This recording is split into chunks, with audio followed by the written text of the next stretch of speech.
Vale ressaltar que, como você já destacou em algumas das manchetes, esse assunto Bolsonaro continua na capa dos principais jornais nacionais e vai continuar por mais algum tempo.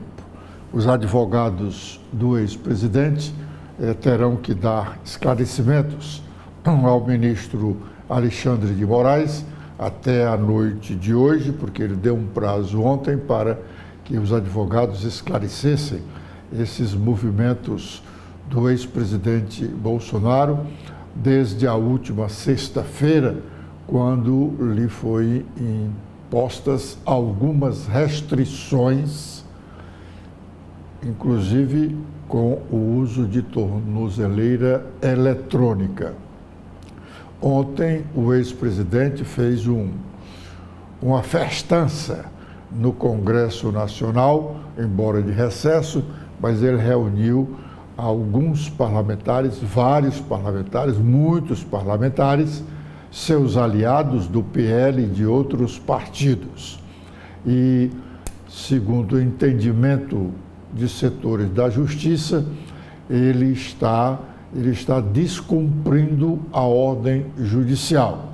E o ministro Alexandre de Moraes teria ameaçado de prisão, que eu não vejo razão para a fundamentação desta informação, porque um juiz não ameaça, ele decide logo, prende, não prende, estabelece restrições ou não estabelece. Não dizer, olha, se você fizer aquilo, eu vou lhe prender, ou se fizer aquilo outro, eu vou lhe deixar em prisão domiciliar. O juiz não age dessa maneira, ele decide. Então, eu não acredito que ele tenha feito a ameaça. Ele chamou os advogados do ex-presidente para prestar esclarecimentos sobre as suas ações, as ações de Bolsonaro, desde a última sexta-feira, em razão das restrições que lhes foram impostas. Mas não há dúvida que a ida de Bolsonaro à prisão não demandará muito tempo, porque se ele cumprir religiosamente o que determinou a última decisão do ministro Alexandre de Moraes, escapará da prisão preventiva, antecipada. Mas não há dúvida que ele não escapará da prisão pela condenação no processo em que ele é o principal acusado de tentar dar um golpe de Estado para permanecer no poder, mesmo após o fim do seu mandato. Falando nessas questões da área policial e que chegam ao Judiciário, o Conselho Nacional de Justiça, CNJ, determinou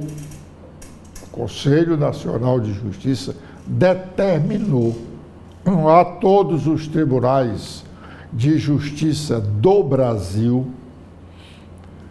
o CNJ determinou que todos os tribunais de justiça do Brasil realizem mutirão para julgamento de ações de improbidade administrativas. Esses mutirões terão que acontecer até o dia 26 de outubro, daqui mais a uns 90 dias. A decisão do CNJ é para permitir o cumprimento da meta nacional 4 do Poder Judiciário, que visa o combate à corrupção. Segundo o levantamento do próprio CNJ, em todo o país, um estoque de 28.379 processos que precisam ser julgados até outubro. Na verdade, aqui mesmo no Ceará, nós não temos os números oficiais. O Tribunal de Justiça não forneceu esses números oficiais. Nessa matéria do CNJ, que foi publicada ontem, tem até números de alguns dos tribunais de justiça do país, mas não tem números do Tribunal de Justiça do Ceará. Mas sabemos que muitos processos de improbidade administrativa dormem nas gavetas de varas especializadas no estado do Ceará. Só de prefeituras, ou de prefeituras, são o maior volume desses processos, que deveriam já ter sido julgados, mas o julgamento desses processos é muito lento. A notícia de que o Ministério Público conseguiu uma decisão judicial para afastar esse ou aquele outro prefeito, essa notícia corre logo. Mas nenhuma outra notícia sobre o curso do processo o Ministério Público divulga, e muito menos o Poder Judiciário. Essa providência do CNJ é muito importante. Sem o julgamento desses processos de improbidade administrativa, nós temos muitos outros políticos inescrupulosos estimulados a prosseguirem praticando atos de corrupção. A maioria dos brasileiros, segundo pesquisa divulgada ontem pelo Instituto Quest, a maioria dos brasileiros, 51%, desaprova o trabalho feito pelo Congresso Nacional. Essa pesquisa do Instituto Genial Quest foi feita entre os dias 10 e 14 deste mês de julho e divulgado na segunda-feira, ontem. 51% dos brasileiros desaprovam o trabalho feito pelo Congresso Nacional e 42% aprovam.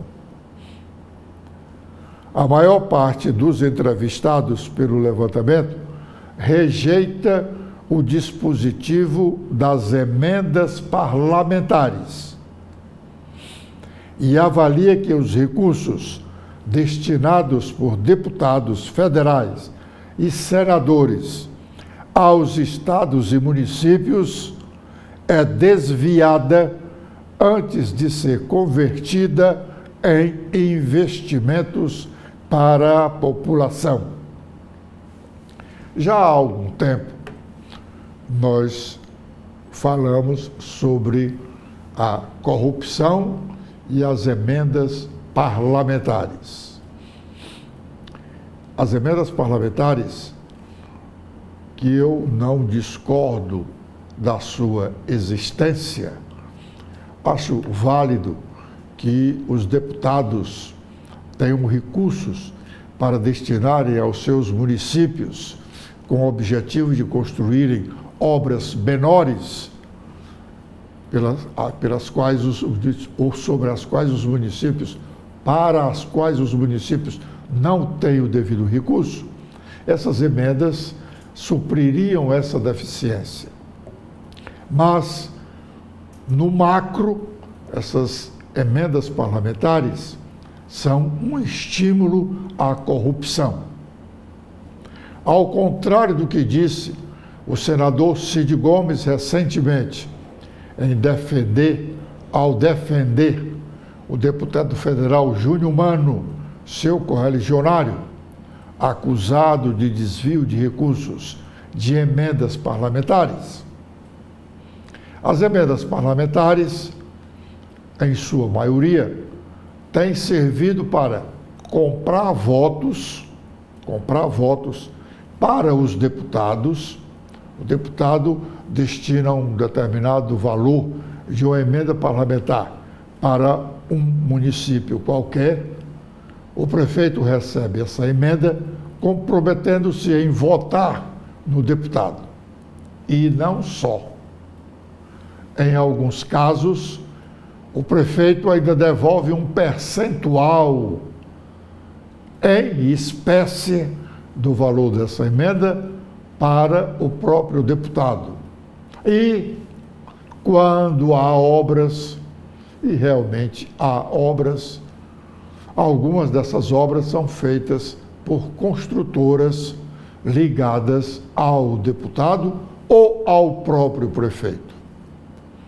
O senador Cid Gomes disse que não, quando o deputado destina emenda parlamentar para o município, às vezes ele nem o voto daquele prefeito tem. Não é verdade e o senador bem sabe disso. O importante era que essas emendas parlamentares fossem realmente bem fiscalizadas. Hoje, elas não sofrem a fiscalização devida.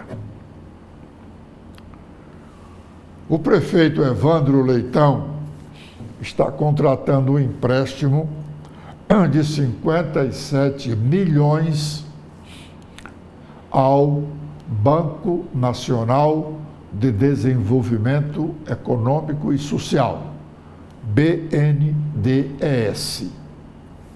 Evandro foi um dos candidatos que mais combateram o endividamento da Prefeitura de Fortaleza.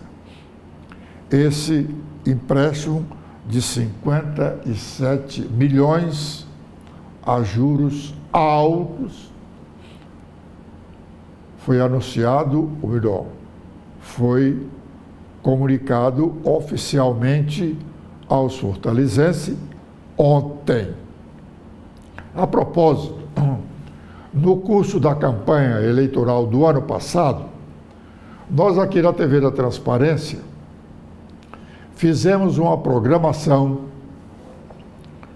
com 3 professores universitários avaliando as propostas dos candidatos competitivos, dos candidatos à Prefeitura de Fortaleza.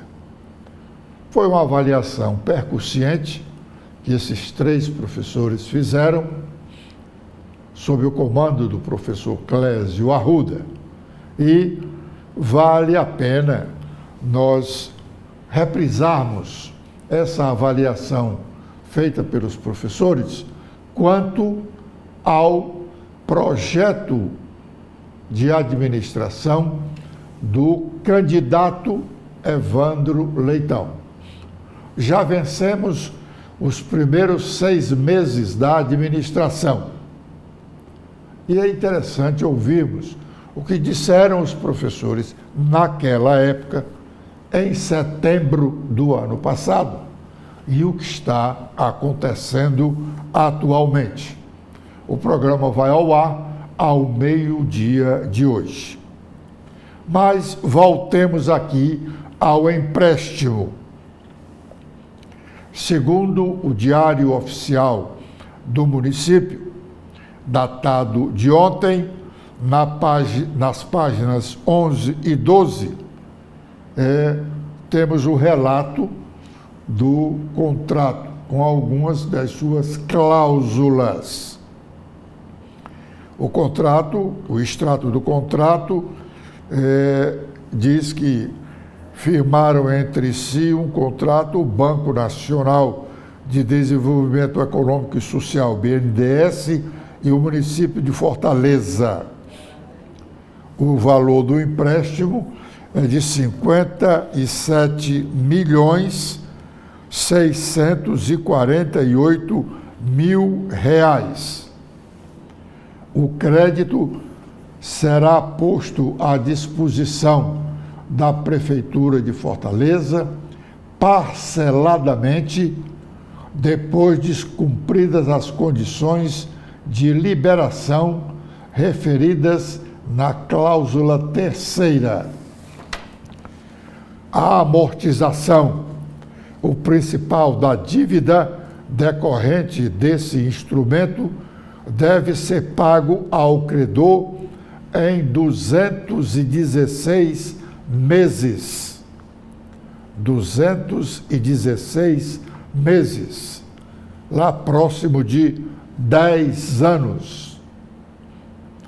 Juros a partir da data do desembolso ou da data de pagamento da remuneração imediatamente anterior, conforme o caso, até o dia de vencimento ou pagamento da remuneração imediatamente subsequente, serão devidos juros remuneratórios incidentes sobre o principal, correspondente à taxa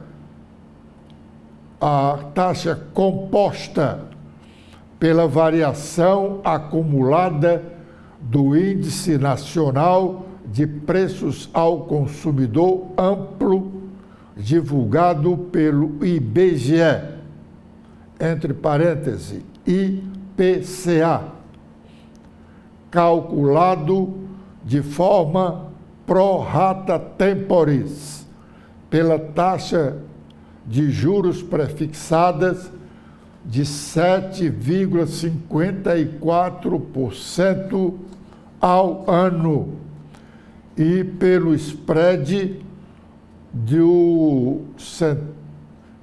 2,66% ao ano. Só aí nós já temos quase 10% de juro ao ano. 57 milhões por cada ano. A prefeitura pagará inicialmente 5.700.000 de juros.